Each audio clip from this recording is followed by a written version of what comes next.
Hello, friends. Welcome back to the channel. Thank you for joining me today for part 2 of my interview with Alba Monn. Part 1 is in the description where she shares her shared death experience that she had with her third child. Alba has been through one of the most difficult things that you can go through in this life, which is the loss of a child. And in sharing a death experience with her child, she was able to bring back such deep and profound lessons. The link to Alba's book, Proof of Eternity, is in the description. Thank you guys so much for watching. The situation that you were in, I think, would be very difficult for anybody to find it within themselves to forgive, with being in a life-threatening situation and your daughter also being in a life-threatening situation, and what happened between you and your husband, and then how they were not listening to you at the hospital. But yet, when you came to the point of forgiveness, you said that that forgiveness is very easy. So could you maybe explain to us what it is to forgive, or what that feels like? Yes, I want to explain why it wasn't easy before that moment. The problem was that I was coming from an attitude that I was morally higher than my husband. The problem was, as I analyzed it later on, I realized that I was thinking I was so much higher in all kinds of categories, like morally, ethically, whatever you name it.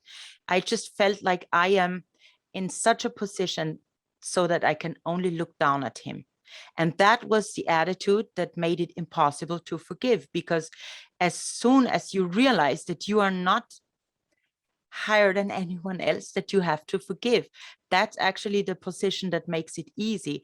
And for me, in the chamber of truth, it was presented to me that not only my husband needed forgiveness, but also I needed forgiveness.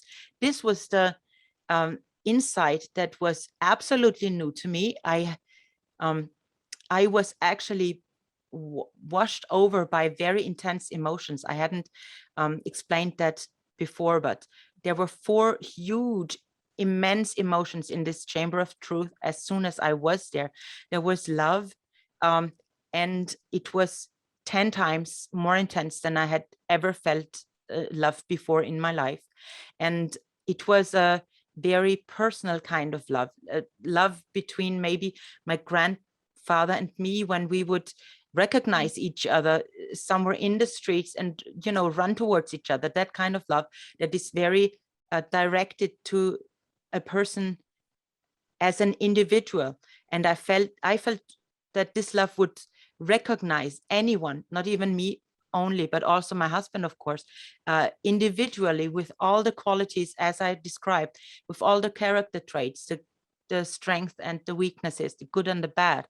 And so the love was there. And then there was a huge kind of sadness and grief that I couldn't understand at first, because of course, I wasn't informed that my daughter was about to die, or that I was in the process of dying. So this grief was harder to grasp where it was coming from, but it was more directed towards the future. I felt like there was a very heavy burden in the future connected with grief and sadness. And that's what I felt in this chamber of truth. I didn't get any details about it, but it was an emotion. And the third emotion was remorse. So I felt that this was horrible, what I was seeing on my side of the scale. And I had this huge impulse to change everything for the better. I was secretly pleading for a second chance, saying, oh, I can fix that. I can fix all of it. I can, now that I know what it's all about, I can do everything a lot better. And that's what my attitude was concerning remorse. So I said to myself, how could I have done that? You know, it was just wondering why I could not have seen it before. And the fourth very, very intense feeling or emotion was a huge, huge asking for forgiveness of my own mistakes. So there was like a huge pleading inside of me. Please, I need to be forgiven for what I see in front of me. And the problem was with these emotions, I felt like it cannot be forgiven. So that this chance was over. In this hall of truth, I felt like I was confronted with a truth that was not to be changed anymore. So the hard thing was to start to accept that can never be anything done anymore. And even though I was pleading for forgiveness myself in this chamber of truth, I realized that I was not interested at all if I could forgive my husband. There was no problem with it at all anymore. It was not even a concern of me. I was just interested in my own life result, to be quite honest. And it was so overwhelming to see that I needed so much forgiveness, in maybe even the same forgiveness that he needed. That's how it was presented to me. So when I was in front of this boulder and I realized that, remembering my daughter pleading with me, forgive him, forgive him. It was just like a memory at the very back of my head. That was the moment when I realized that it would change the situation if I would forgive my husband.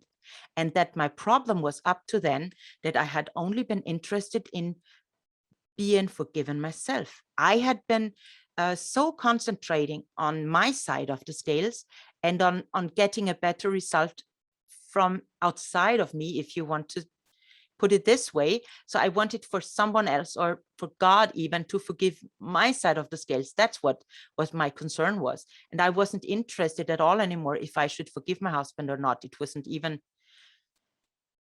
was nothing that concerned me anymore. In this hall of truth, I said to myself, oh, I won't even bother to think about him, because I understood what had happened, where he was coming from.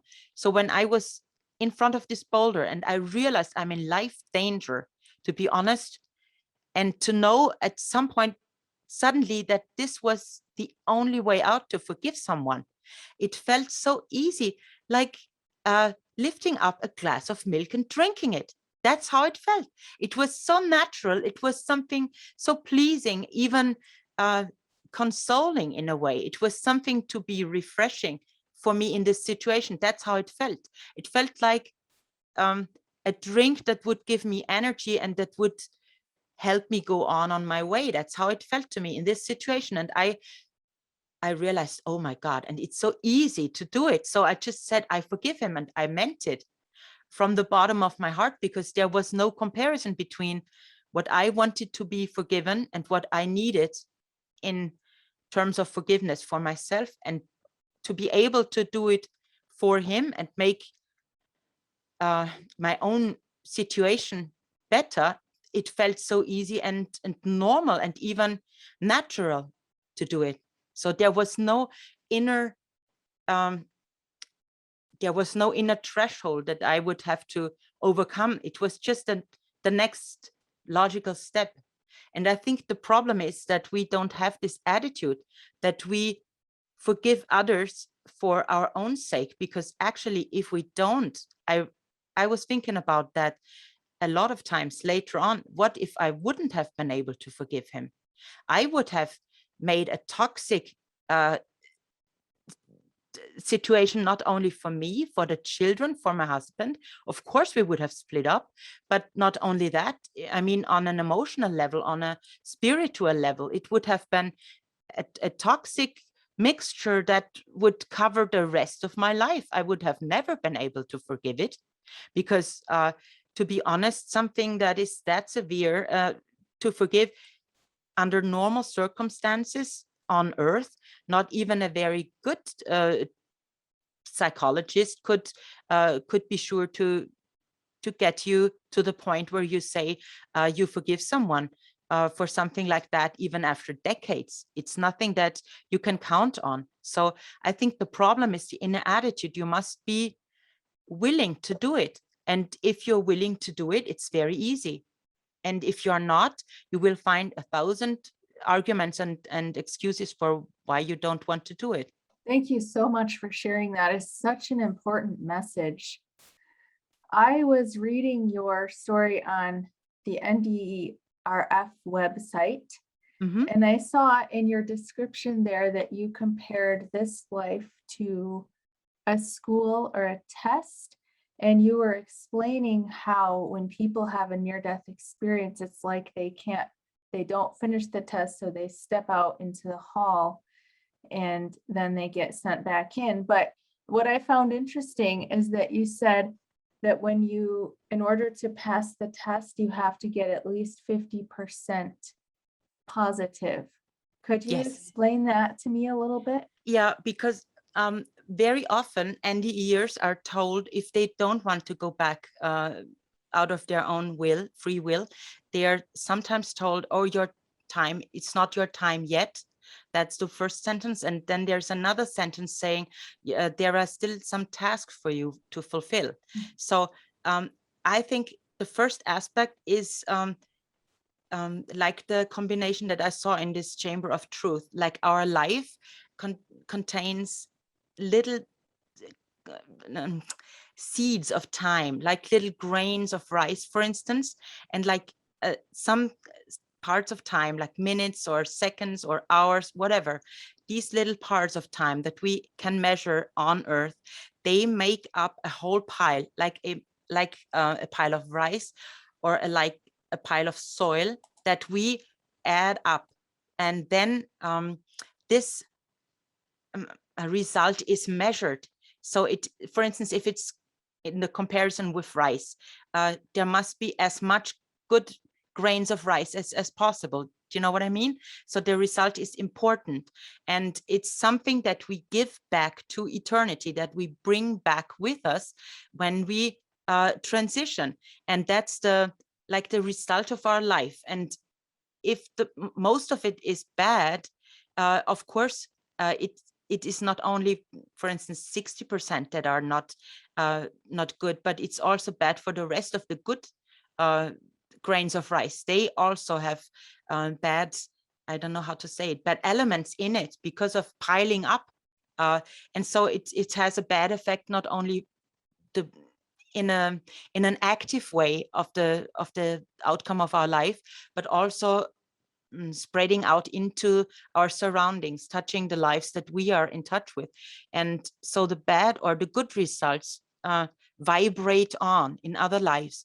And when I think losing a child is one of the worst things that could ever happen.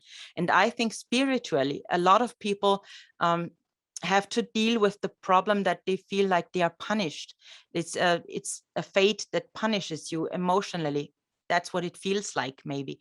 And the problem is that, on the contrary, um, Dr. Elizabeth Kubler-Ross, she once explained to a little boy who was about to die of cancer, and he asked her, why do little children die? And she tried to explain the situation to him with a very beautiful picture. And she said, God is a big teacher, a great teacher, and we are all his students. And some of us are just starting to learn how to read and write, and that's fine, because it's important to start to learn that. But others are already in other grades, and some of us are doing math tests, and others are on their final exams, and some of us are already studying at the university, and some of us do the bachelor degrees, some do their masters, and then there's a few ones that do the PhDs. And to be honest, losing a child spiritually is the ultimate test, the ultimate spiritual test that you could ever go through during a lifetime. So in my understanding, it's like a spiritual PhD. It means that you have the ability to overcome the biggest obstacles in a spiritual growth or growing process that you have to endure in your lifetime. And it means that you not only have the abilities, but that spiritual beings on the other side trust you to do your best and to overcome that situation in a good way, in a positive way, not only for your own life, but for the lives of others. And I think the question that Dr. Kubler-Ross asked, she asked a little boy, if God has a very, very difficult problem to solve, who would he give it to? Which student would he pick to trust that student with this very, very difficult equation to solve this problem and to get a good outcome? And the boy said, only one of the best. And that's a very good answer, because only one of the best can do it.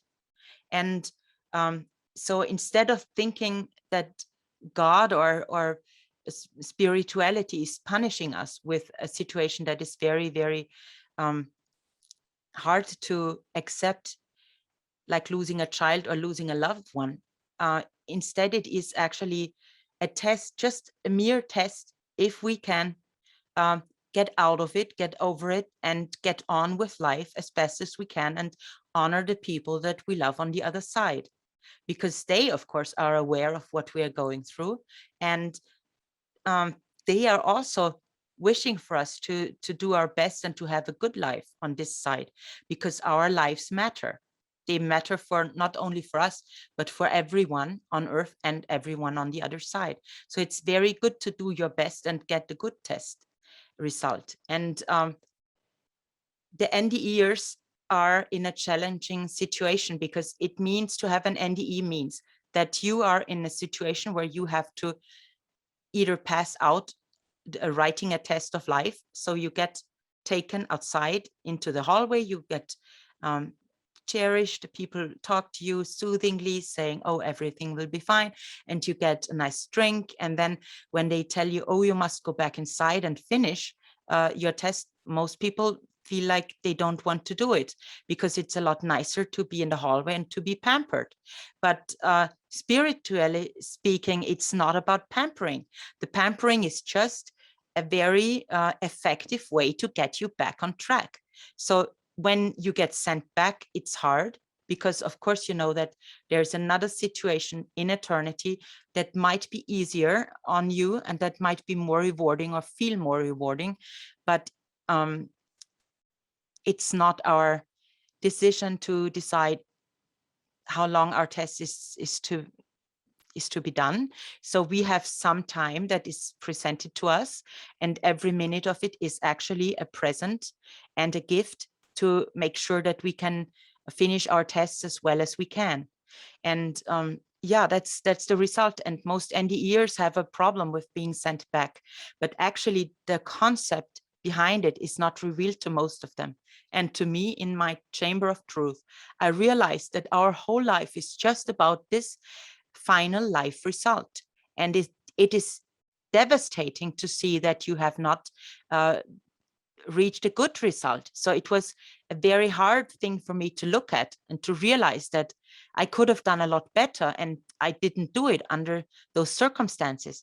So the NDEers, they come back, and from an emotional state, it's hard for them, because they long for all the blissful states that they have experienced, but they don't realize that actually those blissful states are not what is important. Important is that they do their best in this life to get a good life result, to be able to return to those blissful states that they have experienced, because those blissful experiences are just the results of their lives up to then. And I think there are some tasks to fulfill means. For instance, there are children still to be born. A lot of people have NDEs when they are very young, so they still have children later on, and they report about their NDEs a lot later, but they don't realize that their lives would have been the basis for other lives to start. So they would have to come back, for instance, to have other children born. Or for instance, they have children, like in my case, they have children that they need to raise, and that they need to care for and love, and make sure that they have a good life and a good start in life, not just with the loss of a mother or a father. And what also was presented to me is the equality of parents. And I was shown that no mother is more important than the father, and no father is more important than the mother, but they are of absolute equality on the other side. And to be honest, this is also something that we haven't reached on earth yet, because there is no one country on earth that treats mothers and fathers the same, as far as I know. And so there's still a lot for us to do and to change. And NDEers have a bonus because they have been able to look onto the other side, but they also have a downside to it, because emotionally it's hard to know that on this side they have to do some work and to grow spiritually. It's not always nice and easy, but they don't see the connection that they are doing all this work for the other side. And I am convinced that eternity needs every one of us in life right now to make a better change, a change for the better, to be honest. And all of our lives count. And even if we're not aware of it, it's about this life. It's not about the next life. It's the importance of it is in this life, because we can make such big changes in this life, in this reality where we are in. And it's our responsibility to have good effects while we are still here. And I think there is some reason why we don't remember where we come from when we are born, because I think the problem is that most people who haven't had an NDE, they don't know what it feels like to be in memory of the feeling of connection, or in memory of the feeling of this huge amount of love. Like I felt it in this chamber of truth. It was nearly unbearable. It was 10 times more intense, all those emotions, than in reality. And I felt like I have no protective skin on me, like in our earthly life, our skin protects us from the enormity of these feelings. And on the other side, with a spiritual body, I felt like there was no protection from the vastness and the enormity of these feelings, of these emotions. And it's so intense that it's hard to explain it if you haven't experienced it. But actually, in a way, it is a blessing not to know it, because it's harder to have experienced it and to miss it. It's easier to not have experienced it and to maybe look forward to it, in the future, and not having the painful memory of missing something that you don't have here in this earthly realm. You've written a book called Proof of Eternity. So can you tell our viewers about that and where they can find it? They can find it on Amazon, and it's available worldwide. And it's written in English, and it's about my story, starting from my premonition dreams. I had 3 very important dreams before my daughter had died. And I had even had some premonitions even before that. When I was only 12 years old, it started that I had the inner feeling that one of my children at some point would die before my life was over. So I would see one of my children die in my lifetime. And then I had 3 premonition dreams that foretold the accident, the emergency operation in acute details. And then I talk about the night of the birth, when my daughter was born. I talk about my NDE in detail, because I had written down the whole conversation with my daughter in the NDE word for word, so everybody can read about that. And I told my story of recovery from the loss of my child, because still emotionally, of course, it was a hardship that I had to endure. And the way that it changed my life, I decided to have new priorities in my life, and I included all my healing, helpful thoughts that helped me on my path. And I had 2 other children, healthy children, born after that. So I was blessed with beautiful memories of birth and of having other children as time passed on. And I tell about the way that all of this happened and what led me to finding peace and happiness in my life again. And I had also done a survey about happiness. I haven't mentioned that yet. So there's a survey about what really makes us happy also included in my book. And it was a very astonishing result for me. And it's, I think it's necessary to look into it and interesting to see what the outcome is, because essentially I can tell you so much about it. I can tell you that in the end, it means that we are all connected, and that the connections between people are the things that really decide what kind of path our life is going down. And it was a survey about the best in life and the worst in life. And I think the results are very interesting for everyone. And I want to reach out for people who mourn for a loved one, especially for parents who have lost a child, because of course I know that it's heartbreaking when something like that happens, and there's difficult times, not only for the parents, but also for the siblings. And for the grandparents, the whole family, and the friends. And there are a lot of helpful suggestions in my book, how you can help people in the beginning when they have lost a child, what is helpful, what is not helpful. And I just think that the proof of eternity that I have received and been blessed with, I just want to give it out into the open to the world, to know about it and to hear about it, and to maybe be inspired about it, and to find some strength and find an inspiration how to change their lives for the better. Well, I have been challenged and inspired just by hearing your story today. So I want to thank you again for sharing. I will have your book linked in the description. So if anybody is interested, please check that out.